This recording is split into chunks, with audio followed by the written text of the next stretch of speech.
नमस्कार, one India Hindi में आपका स्वागत है। मैं हूं राहुल कुमार। रूस और यूक्रेन के बीच जारी युद्ध कभी भी खत्म हो सकती है, लेकिन इस बीच यूक्रेन की राजधानी कीव में जूझ रहे लोगों के लिए राहत भरी खबर है, क्योंकि प्रशासन ने यहां लगा वीकेंड कर्फ्यू को हटा दिया है। कीव में कर्फ्यू के दौरान लोगों को घरों के अंदर रहने का आदेश दिया गया था, क्योंकि रूसी सेना शहर के बाहरी इलाकों में गोलीबारी कर रही थी। हालांकि कर्फ्यू के बाद भी कुछ लोग शहर छोड़ने की कोशिश कर रहे थे। इसके साथ ही भारत ने यूक्रेन में फंसे भारतीयों को निकासी के लिए ट्रेन स्टेशन जाने को कहा है।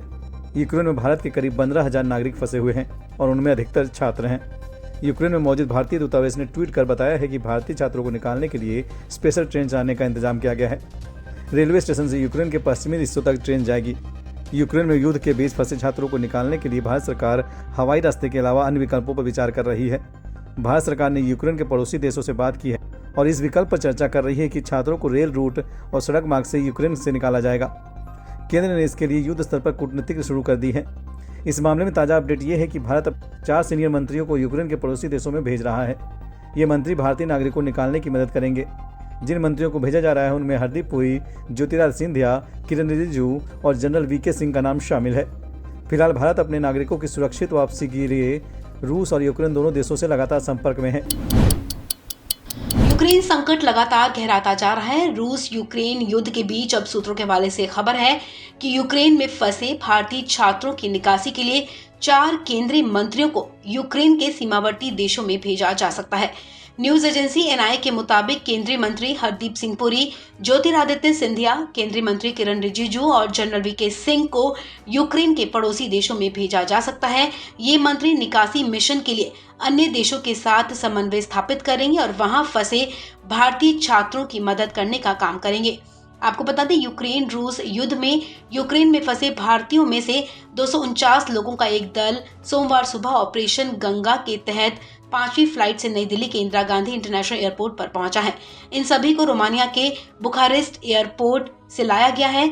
वतन लौटे यात्रियों ने यूक्रेन से सुरक्षित निकासी के लिए भारतीय दूतावास के अधिकारियों की प्रशंसा की है। आपको बता दें, इससे पहले 26 फरवरी और फिर 27 फरवरी को 3 फ्लाइट दिल्ली लौटी थी। इन्हें रोमानिया के रास्ते दिल्ली लाया गया है। अब तक करीब 1100 छात्रों को यूक्रेन से निकाला जा चुका है। यूक्रेन रूस संकट के बीच यूक्रेन में भारतीय दूतावास ने भारतीय नागरिकों को सरकारी अधिकारियों के साथ पूर्व समन्वय के बिना किसी भी सीमा चौकियों पर नहीं जाने की सलाह दी है। रूस और यूक्रेन के बीच छिड़ी जंग के बीच 15,000 से ज्यादा भारतीय छात्र यूक्रेन में फंसे हुए हैं। इन्हें स्वदेश लाने के लिए ऑपरेशन गंगा जारी है। इसके तहत अब तक एयर इंडिया की 5 फ्लाइट से 1100 से ज्यादा छात्र छात्राओं समेत भारतीय नागरिकों को भारत लाया जा चुका है। हालांकि अभी भी हजारों भारतीयों को वतन वापसी का इंतजार है। संयुक्त राष्ट्र सुरक्षा परिषद में भारत के बयान के मुताबिक छात्रों और अन्य लोगों को मिलाकर करीब 20,000 से ज्यादा भारतीय यूक्रेन में रहते हैं। भारत ने कहा था कि सभी भारतीय नागरिकों की सुरक्षित निकासी हमारा प्रयास है। अभी भी 1000 भारतीय यूक्रेन में फंसे हुए हैं। भारतीय दूतावास की तरफ से लग की सुरक्षा के लिए एडवाइजरी जारी की जा रही है। शनिवार को एडवाइजरी जारी कर सभी छात्र इलाकों में जाने को कहा गया था। यूपी चुनावों के बीच सपा अध्यक्ष अखिलेश यादव की पत्नी डिंपल यादव के जंग वाले बयान पर सीएम योगी ने अब पलटवार किया है।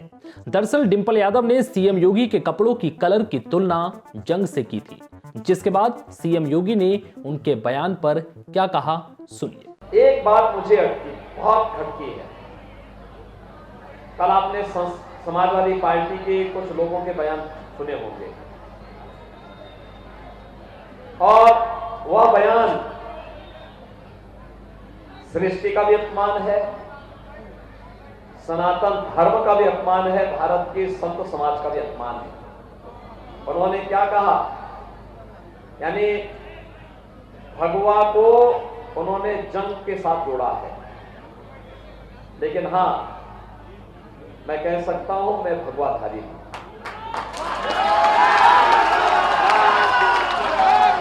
और मुझे लगता है हर गोरखपुर वासी को कहना चाहिए कि हम भी भगवाधारी हैं, है ना? हर उत्तर प्रदेश वासी कहेगा हम भगवाधारी हैं। और इसलिए बोलेंगे क्योंकि ये भगवा सृष्टि की ऊर्जा का रंग है, उसका कलर है। सूर्योदय जब होता है ना, तो सूर्य की किरणें और भगवान सूर्य का कलर भी भगवा ही होता है।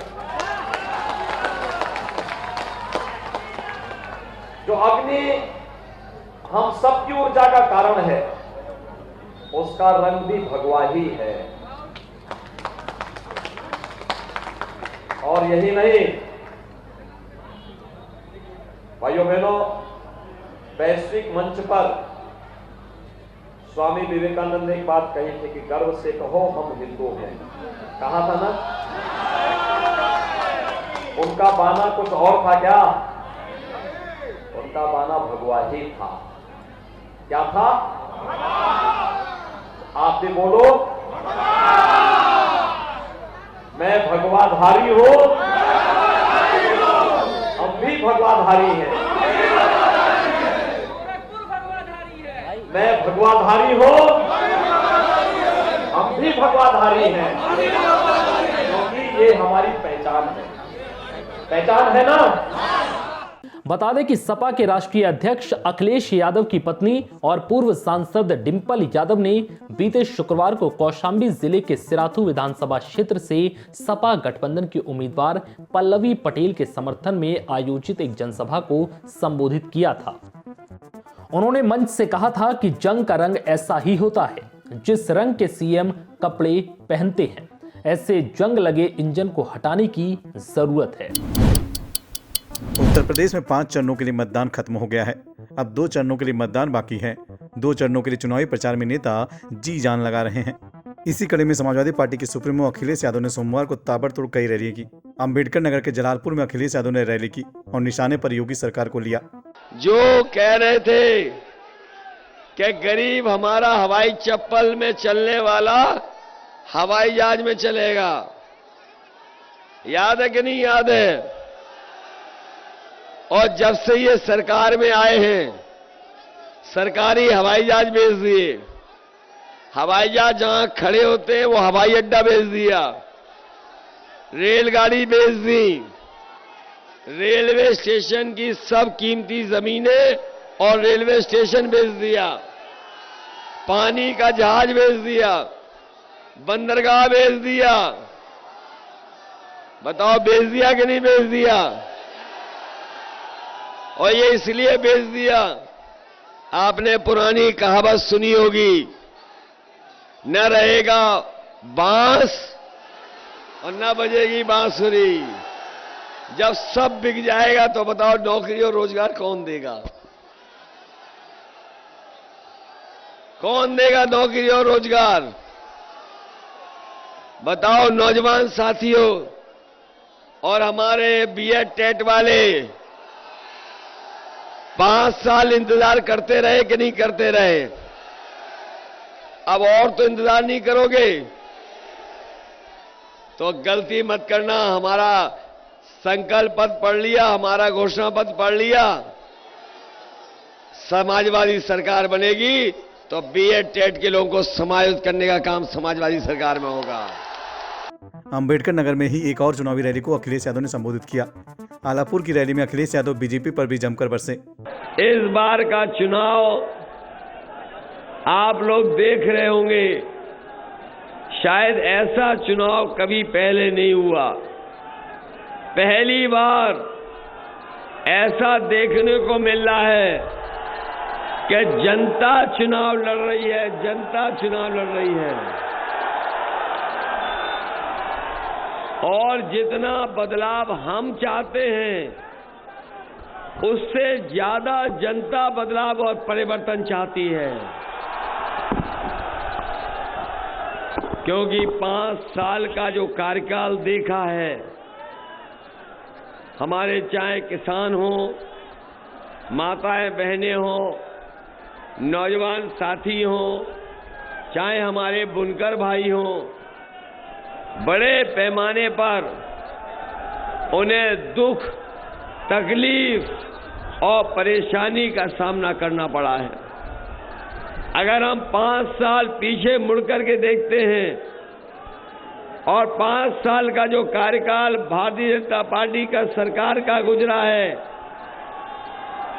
इस 5 साल में हर वर्ग के लोग दुखी हुए हैं। अखिलेश यादव चुनावी रैली कर सियासी वार कर रहे हैं। ऐसे में देखना होगा कि जनता इस बार अखिलेश यादव के चुनावी वादों पर भरोसा करती है या नहीं।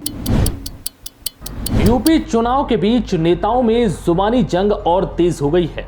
दरअसल पीएम मोदी ने हरदोई में जनसभा के वक्त एक वीडियो का जिक्र किया था, जिसमें वो बता रहे हैं कि कैसे एक बुजुर्ग महिला ने पत्रकार के सवाल जवाब के दौरान कहा कि मैंने मोदी का नमक खाया है और मैं उन्हें धोखा नहीं दूंगी। अब पीएम मोदी के इसी बयान पर प्रियंका ने हमला बोला। प्रियंका ने कहा कि ये कहने की हिम्मत कैसे हुई कि जनता ने आपका नमक खाया है। प्रियंका ने कहा कि जनता ने आपका नमक नहीं, बल्कि आपने जनता का नमक खाया है। प्रियंका का ये बयान सुनिए, फिर आपको पीएम मोदी का वो भाषण सुनाते हैं। आपने इतनी बड़ी हिम्मत दे दी कि प्रधानमंत्री जी ने कहा कि मैंने एक वीडियो देखा, उस वीडियो में एक बूढ़ी अम्मा कह रही थी कि मैं तो मोदी जी को ही वोट दूंगी। तो पत्रकार ने उससे पूछा कि क्यों? उन्होंने कहा कि मुझे तो मोदी जी राशन देते हैं, मैंने तो मोदी जी की नमक खाई है, मैं उनके साथ गद्दारी नहीं करूंगी। और 2-3 बार बोला उन्होंने। मैं आपसे पूछना चाहती हूं कि जब नेता की ये मानसिकता हो जाती है कि जनता उसकी नमक खा रहा है, तो क्या होता है देश प्रदेश को? नेता जनता का नमक खाता है।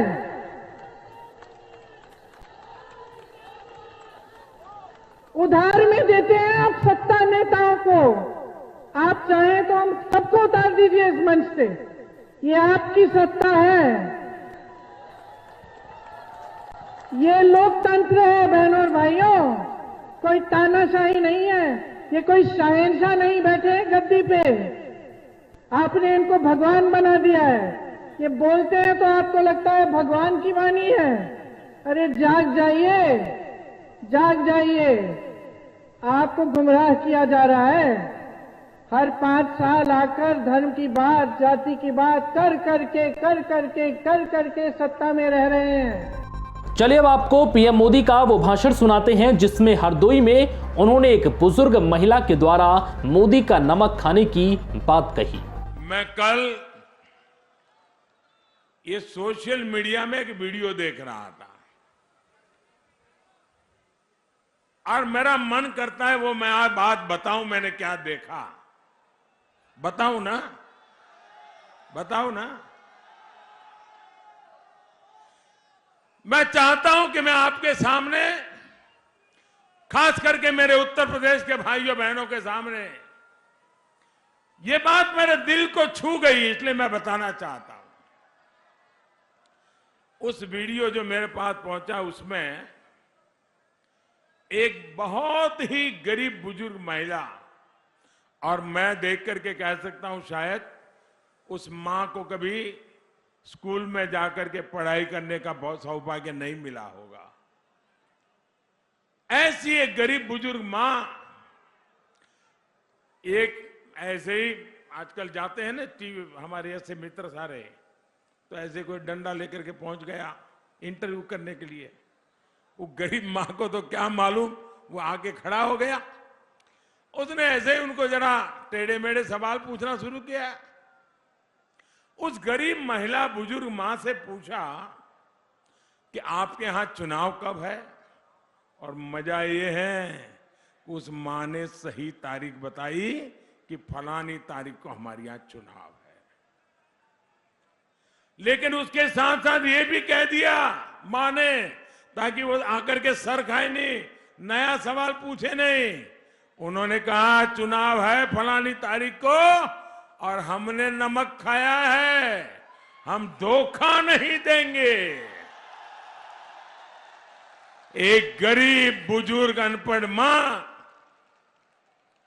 उस बुजुर्ग महिला से फिर पूछा किसका नमक खाया है, किसे धोखा नहीं देगी? तो उस मां ने कहा मोदी का नमक खाया है। वो बुजुर्ग महिला के साथ उनके बुजुर्ग पति भी बैठे थे। उन्होंने भी